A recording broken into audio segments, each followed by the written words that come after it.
उद्धव ठाकरेंची जी आता अवस्था झाली आहे की त्याचा फायनान्शियल पार्टनर यांनी आता उद्धव ठाकरेंना सोडून दिलं. नरेंद्र मोदीजी आमच्या देशाचे प्रधानमंत्री आहेत. त्यांचं लक्ष आहे भारतला भ्रष्टाचार मुक्त करणं. तसंच महाराष्ट्रात उद्धव ठाकरे सेना, लुटारू सेना, ते दहशतीचं वातावरण होतं.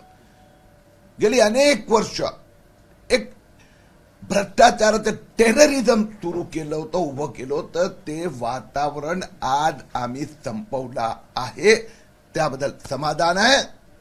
भ्रष्टाचार मुक्त भारत झालेला आहे आणि यापुढे भ्रष्टाचार मुक्त महाराष्ट्राची लढाई सुरू झालेली आहे.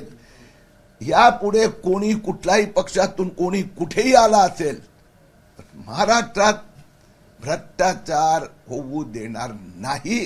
किरीट सोमय्याची भ्रष्टाचार मुक्त महाराष्ट्र करण्याची लढाई आणखीन जोमाने सुरू राहणार. नक्कीच. पण काल तुमच्यावर आरोपांचा विषय वायकरांना विचारला गेला, त्यावर सोमय्यांचा विषय आता का काढता असं उत्तर मुख्यमंत्री शिंदेंनी दिलंय, काय सांगा? मुद्दा असा आहे की जे मी आतापर्यंत 39 भ्रष्टाचाराचे किस्से उघडकीस आणले, 2 डझन नेते विभिन्न पक्षातले, आणि त्या सगळ्यांवर कारवाई सुरू आहे. किरीट सोमय्याचं काम आहे ज्युडिशियली ऑथॉरिटी पर्यंत ते घेऊन जायचं. पुढचं काम आता महाराष्ट्राचा मंत्रालयात एकनाथ शिंदे आहेत, देवेंद्र फडणवीस आहेत, त्यांचं आहे.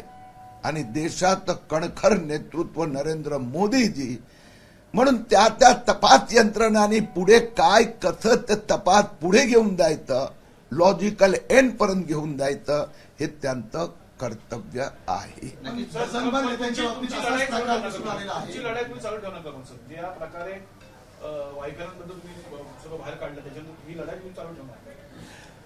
मी पुन्हा एकदा सांगतो की वायकर असो की आणखीन कोणी असो, ज्या पद्धतीने उद्धव ठाकरे यांच्या सेनेचा उद्धटपणा, लूट, दहशत, कोणी एक शब्द बोलू शकायचा नाही.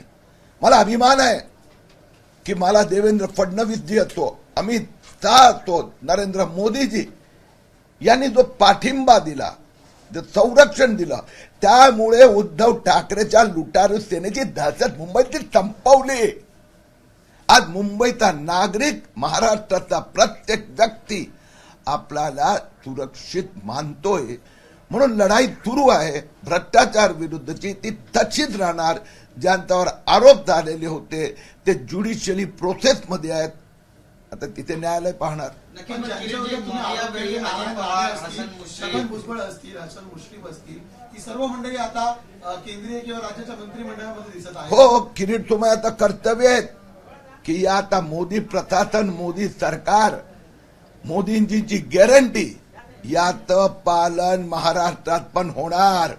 महाराष्ट्रात झालेला भ्रष्टाचार मी बाहेर काढला, त्याचा कारवाई योग्य पद्धतीने सुरू आहे. जे होईल त्याचा न्यायालय पाहणार.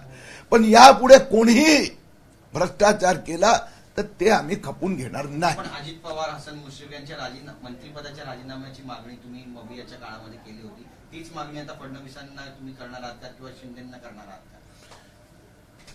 39 भ्रष्टाचाराच्या प्रकरणात तपास होऊन ते न्यायालयात आहे. आता न्यायालयाने काय करायचं तो निर्देश किरीट सोमय्या नहीं देऊ सकत. जिस तरह से वायकर को बार-बार ईडी दफ्तर बुलाया जा रहा था, जांच एजेंसी बैठी हुई थी, अचानक से शिंदे सेना में शामिल हो गए हैं, क्या आगे भी आपका फॉलोअप रहेगा इस चीज को लेकर? मुझे तो एक बात का समाधान हो रहा है कि गए कुछ वर्षों में उद्धव ठाकरे जी की लुटारू सेना ने मुंबई में जो दहशतवाद, भ्रष्टाचार का दहशतवाद, कोई आम आदमी बोल नहीं सकता था, किसी की भी मारपीट, उनकी गाड़ियां जला देना, यह जो उनकी दुष्ट सेना के जो दहशत का अंत आ गया. अंतिम उद्धव ठाकरे का प्रामाणिक, जो उनसे प्रामाणिक सहयोगी भी अभी उससे बाहर आ गया है. रही बात भ्रष्टाचार की, मैंने 24 राजकीय नेताओं के 39 भ्रष्टाचार के खुलासे किए, सब में शिकायतें हुई, सब अब न्यायालय में चल रहे हैं और न्यायालय अपना काम पूरा करेंगे। ये जिम्मेदारी आज भी मैं ले रहा हूं कि प्रधानमंत्री नरेंद्र मोदी जी ने गारंटी दी है भ्रष्टाचार मुक्त भारत, भ्रष्टाचार मुक्त महाराष्ट्र में। किसी ने पहले क्या किया वो अब न्यायालय देखेगा, लेकिन आगे इनका नहीं, किसी का भी कोई भी भ्रष्टाचार मेरे सामने आता है आएगा, मैं उसके विरुद्ध लढूंगा। सर, सगळ्यात महत्वाचं म्हणजे अजित पवार, भुजबळ, मुश्रीफ यांच्यावर जे आरोप केलेले आहेत ते आरोप खरे आहेत यावर तुम्ही आणि भाजप आजही ठाम आहे का? कारण ही सगळी प्रकरणं कोर्टात जरी असली तरी तुम्हाला देखील व्यक्ती स्वतंत्र आहे, तुम्ही ज्या पद्धतीनं लढाई लढत होतात त्याला भाजप साथ देत नाही असं म्हणावं का? आता न्यायालय किरीट सोमय्याला साथ देत नाही असं म्हणणं जरा दुस्साहस नाही, अयोग्य म्हटलं जाणार, कारण ही सगळी प्रकरणं न्यायालयात गेली आहे। आणि माझा तर्क, मी तर भारतीय जनता पक्षात एक सामान्य कार्यकर्ता आहे, माझ्याकडे कुठलं पद, अधिकार, जबाबदारी काहीच नाही आणि त्याच्या दमडीचा अफसोस नाहीये।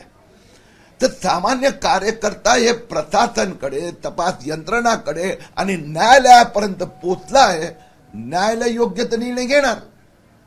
मी आणखीन एक या निमित्ताने सांगतो, रोहित पवारांसाठी शरद पवार एवढे बोलतायत तर पवार साहेब, रोहित पवारच्या कन्नड कथाकर कारखान्याचं व्हॅल्युएशन किती होतं, किती मध्ये घेतल्यानंतर 3 महिन्यात किती कोटीचं कर्ज मिळवलं आणि त्या कर्ज कुठे डायव्हर्ट केलं त्याच्याही आकडे सांगा ना।